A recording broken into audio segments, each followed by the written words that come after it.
شاہجہاں اور تاج محل بنانے کا مقصد۔ شاہجہاں اپنی بیگم ممتاز محل کے لیے تاج محل بنانا چاہتے تھے۔ شاہجہاں اچانک ممتاز کی سسکیوں بھری چیخ سنتے ہیں اور بیگم کے پاس جاتے ہیں اور اس کا سر اپنی گود میں رکھتے ہیں۔ ممتاز کی حالت نازک تھی اور ممتاز شاہجہاں کی گود میں دم توڑ جاتی ہے۔ شاہجہاں سسکیاں لیتے ہوئے روتے ہیں اور فیصلہ کرتے ہیں کہ وہ اپنی عزیز بیگم ممتاز محل کی یاد میں شاندار عمارت بنوائیں گے، ایک ایسی عمارت جو دنیا پر کسی اور نے نہ بنائی ہو۔ نہ صرف یہ بادشاہ کا بیگم کے لیے اظہار عشق ہوگا، بلکہ یہ مغل سلطنت کی طاقت کو ہمیشہ کے لیے بلند کر دے گا۔ دنیا جس کی مثال دے گی۔ تقریباً 7 مہینے بعد تاج محل کو بنانے کا خاکہ تیار ہوتا ہے۔ شاہجہاں کی شاہی سوچ کو حقیقت میں تبدیل کرنے کے لیے رائل آرکیٹیکٹ کو کام پر لگایا جاتا ہے اور یہ طے ہوتا ہے کہ ممتاز کا محل یعنی مقبرہ آگرہ میں بنے گا۔ یمونا ندی کا بہتا کنارہ اس وقت پہلے سے بسا ہوا تھا، آس پاس بستیاں تھیں، باغیچے تھے اور چاروں اور پھیلی ہریالی نے آگرہ کو تاج محل کے لیے پرفیکٹ سائٹ کی جگہ دلوا دی۔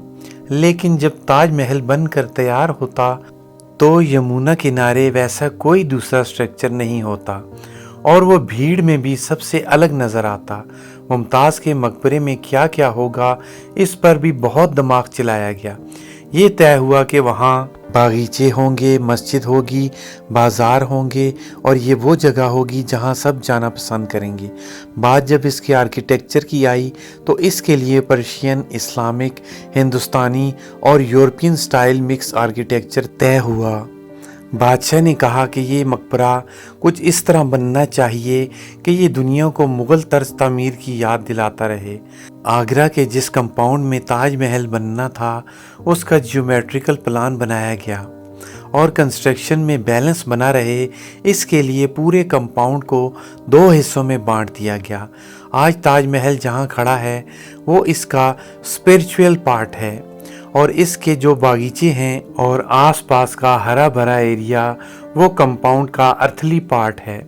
ایسا اس لیے بنایا گیا تھا کہ جب کوئی تاج محل کی طرف جائے تو اسے زمین پر جنت کی خوبصورتی کا احساس ہو۔ تاج محل کے آس پاس کا جو سٹرکچر ہے اس کا زیادہ تر حصہ اینٹ اور سینڈ سٹون سے بنا ہوا ہے، جس پر سفید ماربل کی کاریگری ہے۔ اگر آپ تاج محل جا چکے ہیں تو آپ نے اسے ضرور سے نوٹس کیا ہوگا یا کبھی جائیں گے تو ان باتوں پر غور کیجئے گا۔ اس آرکیٹیکچر پر ہندوستانی ثقافت کی جھلک نظر آتی ہے۔ اس کا سفید حصہ اسپرچویلٹی اور پیورٹی کی جھلک پیش کرتا ہے تو لال والا حصہ واریر اور رائلٹی کی پہچان ہے، لیکن جو سینٹر والا حصہ ہے یعنی تاج محل وہ اسلامک آرکیٹیکچر پر بنا ہوا ہے۔ 4 میناروں کے بیچ کھڑا تاج محل پوری طرح سے اپنے وائٹ ماربل یعنی سفید سنگ مرمر سے بنا ہوا ہے۔ سنگ مرمر ایک پرشین لفظ ہے جس کا مطلب ہے سفید ماربل۔ ان پتھروں کو آج کے مکرانہ راجستھان سے آگرہ تک 400 کلومیٹر کی دوری طے کر کے لے جایا گیا تھا۔ آج کے جو یوٹیوبر کشن گڑھ کے جو وائٹ ڈیزرٹ کی ویڈیوز دکھاتے ہیں وہ دراصل ماربل کٹنگ سے نکلا ویسٹ ہے۔ یہ ایک ماربل ڈمپنگ یارڈ ہے جو پری ویڈنگ شوٹ کا ایک پاپولر ڈیسٹینیشن ہے۔ خیر بات تاج محل کی ہو رہی ہے۔ جو اس کی دیواروں پر آپ کو جو پھولوں کی کاریگری دکھائی دیتی ہے وہ اٹالین ورک کا نمونہ ہے، پیترا ڈورا کہتے ہیں۔ اس فلورل ڈیزائن کو بنانے کے لیے سیمی پریشیس سٹون کا استعمال کیا گیا ہے۔ یہ جنت میں شاہی باغیچے کی جھلک جیسا ہے۔ تاج محل کو اسلامک آرکیٹیکچر کی ٹچ دینے کا کام اس کی دیواروں پر قرآن کی آیاتوں کو کیلی گرافک ڈیزائن سے پختہ کروایا گیا، اور کیونکہ اسلام میں جنت کا ذکر ہے اس میں 8 دروازے ہیں، اس لیے اس مقبرہ میں بنے کمرے آکٹینگنل ہیں۔ تاج محل کے سامنے بنے باغیچے 4 حصوں میں تقسیم ہیں اور اس کی دیواروں میں جو باغیچے بنے ہوئے ہیں وہ سینٹرل ایشین ہیریٹیج کی یاد دلاتے ہیں۔ دیواروں پر اکیرے گئے پھول بالکل فریش نظر آتے ہیں اور پھر بھی وہی بنے ہوئے ہیں جو بازاروں میں بکتے ہیں۔ ساتھ ہی تاج محل کے آرکیٹیکچر میں جن کاریگروں نے اپنا حصہ ڈالا ہے وہ اپنے کام میں اتنے ماہر تھے کہ ان کی باریکی تاج محل کے ہر ذرے میں دکھتی ہے۔ جیسا کہ ہم جانتے ہیں تاج محل کو بننے میں تقریباً 20 سال لگ گئے تھے، پر اس کا پورا ہونے سے پہلے ہی تاج محل میں ہر سال ممتاز کی ڈیتھ اینیورسری منائی جاتی ہے۔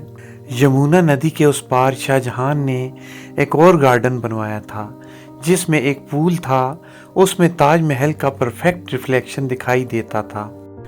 آرکیٹیکچر اسپیٹرا ڈورا کے جانکار قرآن کی آیتوں کو کیلی گرافی سے آرٹ ورک میں تبدیل کرنے والے لوگ، ماربل کی کٹائی سے لے کر اینٹ بنانے والے مزدور تک، اس ماسٹر پیس کو بنانے میں ہزاروں لوگوں نے اپنا حصہ ڈالا تھا۔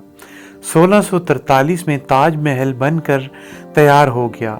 شاہ جہاں نے بہت سے کاریگروں کو اس کے ریپیئر ورک کے لیے بھی رکھا ہوا تھا جو پورے کمپلیکس کی دیکھ بھال اور رکھوالی کرتے تھے۔ تاج محل کے پورا ہوتے ہی دنیا بھر سے اس کے دیدار کے لیے آگرہ میں لوگوں کا جماوڑا لگنے لگا۔ ہر بار جب لوگ آ کر اس کی خوبصورتی کی تعریف کرتے نہیں تھکتے تو بادشاہ کو فخر محسوس ہوتا، لیکن شاہ جہاں بوڑھے ہو رہے تھے اور بیمار رہنے لگے تھے۔ جلد ہی مغل سلطنت کی بادشاہت کو لے کر ان کے بچوں میں جھگڑے ہونے لگے۔ جب تک شاہ جہاں صحت مند ہوتے، اورنگزیب مغل بادشاہ کی حیثیت سے سلطنت کی کمان تھام چکے تھے۔ اپنی زندگی کے آخری 8 سال شاہ جہاں آگرہ کے قلعے میں نظر بند رہے۔ چاند کی روشنی میں چمکتے تاج کا دیدار شاہ جہاں کے لیے تنہائی میں وقت گزارنے کا اکلوتا ذریعہ تھا۔ جب شاہ جہاں چل بسے تو اسے تاج محل میں ممتاز کے پاس دفنا دیا گیا۔ ویڈیو کو لائک، شیئر اور چینل کو ضرور سبسکرائب کریں۔